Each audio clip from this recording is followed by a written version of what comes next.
Marwadi university మంచి భవిష్యత్తు కోసం తెలుగు విద్యార్థులు ఇష్టపడే యూనివర్సిటీ. కాల్ 9059052378 9059052379. మా డ్రైవర్ పిచ్చోడైపోయి దేని గుర్తుంటుందో అనుకున్నా. సార్ నేను బ్రహ్మానందం అభిమాని అంటుండు. రేపు పక్క కాపురం నాయన అని. అట్లా చాలా జోవియల్‌గా చాలా సరదాగా. మీ ఫీమేల్ కో స్టార్ సార్ ఎవరు మీ ఫేవరెట్ మీతో పాటు? అంటే అప్పట్లో అప్పట్లో ఎవరున్నారండి? ఎవరు ఎవరు లేరు. మీ టైంలో యాక్చువల్లీ ఎక్కువ మంది లేరు. ఎందుకంటే బ్రహ్మానందం గారికి కోవై సరళ గారు ఉన్నారు. అంతకుముందు ఓ టైంలో శ్రీలక్ష్మి గారు వీళ్ళందరూ ఉండేవారు పాత కామెడియన్స్. ఏమండి కోవై సరళ నాతోనే స్టార్టు. అవును. బ్రహ్మానందంతో కాదు. హ్మ్. నాతోనే స్టార్టు చాలా సినిమాలు. ఆ తర్వాత బ్రహ్మానందంతో కొన్ని సినిమాల్లో వేసింది. హ్మ్. కానీ నాతోనే ఎక్కువ సినిమాలు. హ్మ్. హ్మ్. ఓ మా ఇద్దరికి టగ్ ఆఫ్ వార్ ఉండేది. అవును. కోవై సరళని. హ్మ్. చాలా ఉన్నాయి. చాలా సినిమాలు, చాలా క్యారెక్టర్లు ఉన్నాయి మా ఇద్దరివి. కానీ హైలైట్ ఏంటంటే మీది సౌందర్య గారిది డ్యూయెట్. అది ఆకాశం అంతా. 365వ రోజు సెకండ్ షో హౌస్‌ఫుల్ చూసా. అవును. 365వ రోజు. ఇంకా 100 రోజులు ఆడొద్దు సార్. మాకు కొన్ని కమిట్మెంట్ ఉండి రేపు తీసేస్తాను. హ్మ్. 365 రోజులు అయిపోయింది కదా! అని అన్నారు. అలాంటిది. ఒక పాట ఒక కమెడియన్ చేస్తే 365 రోజులు ఆడటం అంటే చిన్న విషయమా? అవును. అంతే కదా! అలాగే ఇంకా కొన్ని సినిమాలున్నాయి. 'సిల్క్ స్మిత్‌తో' 'బావలసయ్య' పాట కూడా పాటతో 100 రోజులు. అవును. 'బువ్వుంటే ఏమో కూరుంటే ఏమో' అని అడుక్కుంటే అది 100 రోజులు. పాటలతో 100 రోజులు ఆడిన సినిమాలంటే ఒక కమెడియన్‌గా అది నాకు గొప్ప గుర్తింపు, గొప్ప ఒక విజయం, అది ఘనత. అవును. ఘనతే. నా అదృష్టం అది. కానీ సార్ సాడ్ థింగ్ ఏంటంటే సిల్క్ స్మిత గారు వెళ్ళిపోయారు. సౌందర్య గారు వెళ్ళిపోయారు. అవును. పాపం. మీకు తలుచుకుంటే బాధైతుంది కదా సార్ చాలా? చాలా. సిల్క్ స్మిత గారు ఎలా ఉండేవారు సార్? చాలా చాలా క్లోజ్‌గా మంచి ఉండేవారు. వ్యక్తి అని అనేవారు. చాలా, చాలా, చాలా. ఆమె ఎవరిని కేర్ చేయదు. హ్మ్. ఎవరికీ నమస్కారం పెట్టదు. హ్మ్. కాలు మీద కాలేసుకొని కూర్చుంటది. హ్మ్. కూర్చొని కళ్ళద్దాలు మళ్ళీ. హ్మ్. అందరిని చూస్తుంటది ఇట్లా. నేనడిగిన, బాస్ మీరు నల్ల కళ్ళద్దాలు పెట్టుకుంటారు. కాలు మీద కాలేస్తారు. అది ఎవరొచ్చినా తీయరు. హ్మ్. అంటే మీరు నిద్రపోతారా? లేక అబ్జర్వ్ చేస్తారా? అని అడిగాను నేను. అయితే, అది కాదు బాస్.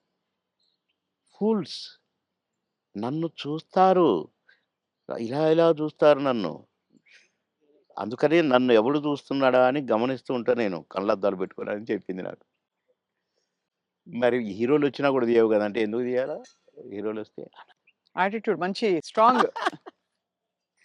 నాతో మాత్రం నన్ను చూడంగానే కాళ్ళు తీసేది. నన్ను చూడంగానే లేచి నిలబడేది. నేనెక్కడ కూర్చుంటే అక్కడికొచ్చి కూర్చునేది. హ్మ్. భలే లైక్ చేసేదండి నన్ను. హ్మ్. గ్రేట్. హ్మ్. Great artist. ఎందుకో సార్ గ్రేట్ మంచి మనుషులు తొందరగా వెళ్ళిపోతారనిపిస్తుంది వాళ్ళందరూ. అంతే. కదా! మంచోళ్ళు తొందరగా అయిపోతారు. కరెక్ట్. హ్మ్. మేము దుబాయ్ పోయినాం ఒక ఫంక్షన్‌కి. హ్మ్. నన్ను బాస్ అని పిలిచేది. హ్మ్. బాస్ మనం షాపింగ్‌కెళ్తున్నాం. నేనెందుకు బాస్ నువ్వు లిప్‌స్టిక్‌లు అయి కొనుక్కుంటావు. నేనేం కొనుక్కోను కదా! నాకొద్దు. నేను రానన్నా. అంటే లేదు నాతో నువ్వు రావాలి. నేను పర్మిషన్ తీసుకున్నా. అంటే పోయినాం. పోతే ఏమేమో కొనుక్కుంది. హ్మ్. బ్లాక్ కళ్ళద్దాలు పెట్టుకొని వచ్చింది బయటికి. నేను అక్కడ అటు ఇటు కూర్చొని అది ఇది ఏదో బాస్ ఎలా ఉంది అంది. సూపర్ అన్నా. సూపరా? నిజంగా సూపరా? అయితే కొనేస్తున్నా. కొనేసేయి అన్నా. పోయింది. కొనేసా అనుకుంటూ వచ్చింది. ఇది మీరు పెట్టుకోండి బాస్ ఒకసారి అన్నది. పెట్టింది నాకు. ఓహ్! సూపర్ అన్నది ఇట్లా పెట్టి. అదేంటి బాస్ నాకు సూపర్ కాదు మీకు సూపర్ నాగా అన్నా. హ్మ్. చాలా బాగుంది. నేను అందుకే కొన్నాను నీకోసం. అన్నదండి. ఆ కళ్ళద్దాలు చనిపోయేదాకా దాచిపెట్టుకున్నాను. మంచిది. చాలా మంచిది. ఆ! అబ్బో! గ్రేట్. కానీ చాలా కష్టాలు, వివాదాలు, ఇక అయి పరిస్థితులు. వచ్చినాయిలెండి. అయి కొంచెం కరెక్ట్‌గా ఉన్నోళ్ళకి వివాదాలుంటాయి. హ్మ్. ఈ ఏ ఎండకు ఆ గొడుగు పట్టేటోళ్ళకుండవు. అదే. వివాదాలు రావు. హ్మ్. ఎక్కడికక్కడే సమస్య పోతాయి. అవును. అని నా ఉద్దేశం. కష్టమే సార్ మీరన్నది చాలా అది. కానీ మొత్తానికే సార్ మీరు వచ్చి సక్సెస్ సాధించాక 10 సినిమాలు అనంగానే రెమ్యూనరేషన్ అమాంతం పెంచేసారా? లేదండి. మా పీరియడ్‌లో పెంచుడు గించుడు లేదండి అసలు. మా సినిమాకినిచ్చేవారా? కాల్ షీట్లు ఇచ్చేవారా సార్? ఆ రోజుల్లో సినిమాకే గదా! స స లేదండి. కాల్ షీట్సే. హ్మ్. 5 రోజులు, 10 రోజులు, 15 రోజులు, 12 రోజులు అట్లా ఉండేది. ఇక కొన్ని మధ్యలో చిలక్కొట్టుడు క్యారెక్టర్‌లు కొన్ని ఉండేది. 1 డే, 2 డేసు అయ్యి డే పర్ డే ఇంతని మొదలైనయి. హ్మ్. మేము ఏనాడు నేను గాని, నా తోటి వాళ్ళు గాని ఇంత తీసుకుంటా, ఇంతిస్తేనే వస్తా అని మేమెప్పుడు అనలేదండి. హ్మ్. నా రేట్ ఇంత అని నేనెప్పుడు అనలేదండి. ఇప్పుడు హుహు. 'మాయలోడు' అంత పెద్ద హిట్ అయిన సాంగ్. అవును. ఆ మరుసటి సినిమాలోనే వితిన్ ఓహ్! చిరంజీవి గారు గూడా నన్ను పిలిచి "సినిమా సూపర్ హిట్ అట. నీ పాటతో హిట్ అట బాబు" అని తెలుసా అంటే, నాకు తెలీదన్నా" అన్నా. నేను ఆయన షూటింగ్‌లో ఉన్నారు. హ్మ్. రిలీజ్ అయ్యి. నేనసలు పెద్దగా నేనేదో అయిపోయానని నాకు ఫీలింగే లేదు. సత్యనారాయణ గారి పక్కన ఏదో పాట కామెడీ అప్పటికప్పుడే సాంగ్ క్రియేట్ అయిపోయింది నాకు. హ్మ్.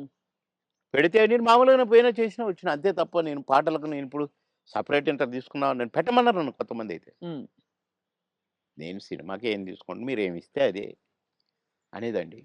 ఆ రోజుల్లో ఆ వాల్యూస్ ఉండేవి గదా! వాల్యూస్ మన ఉండేవి. ప్రొడ్యూసర్స్‌గా గూడా ఆ గౌరవం ఇచ్చేవాళ్ళు.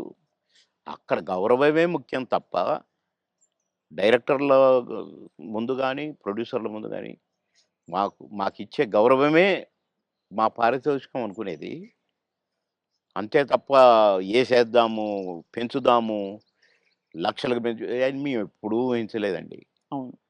ఏమిస్తే తీసుకునేది. కొందరు డబ్బింగ్ జెప్పి బయటకొచ్చినాక, "క్షమించాలి సార్ మీకు బ్యాలెన్స్ ఇవ్వలేకపోతున్నా" అంటే, ఓకే. ఓకే.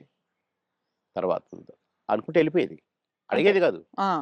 మాకిచ్చిన చెక్కులు బౌన్స్ అయినయి ఎన్ని, నుంచి విజయవాడ, గుంటూరు దాకా కట్టొచ్చు తోరణాలు. ఆహా! అన్ని చెక్కులు బౌన్స్ అయినాయి మాయి. మేమెప్పుడు మీ చెక్ బౌన్స్ అయిందనలే. ఒకతనయితే నిన్ననే డబ్బింగ్ జెప్పించాడు. డబ్బులడిగితే సార్ నేను మా భార్య పుస్తెలతో ఆడబెట్టి, నేను డబ్బులు తెచ్చి సినిమా కంప్లీట్ చేస్తున్నా సార్, రిలీజ్ చేస్తున్నా సార్. ఏం చేయాలి సార్? బిజినెస్ కాలేదు సార్ అంటే, వద్దొద్దు. మీరేం ఫీల్ కాకండి అని ఎళ్ళిపోయాను నేను. హ్మ్. పొద్దున్నే వచ్చి ఇంట్లో ఉన్నాడట. మీకోసం ఎవరో వచ్చిండ్రు ఓ రోజు. ఎవరంటే ఎవరో ప్రొడ్యూసర్ అట. ఏంటండి అనంటే, సార్ క్షమించాలి. మీరు నాకు డేట్స్ ఇయ్యాలి సార్. అదేంటి నిన్ననేగా డబ్బింగ్ అయిపోయింది అంటే, ఒక ఆఫర్ వచ్చింది సార్ నాకు. అందుకే మీరు మీ డేట్లు కావాలి నాకు. ఆ రోజులు ఇయ్యండి సార్ చాలు. ఇగో అడ్వాన్స్ కవరు.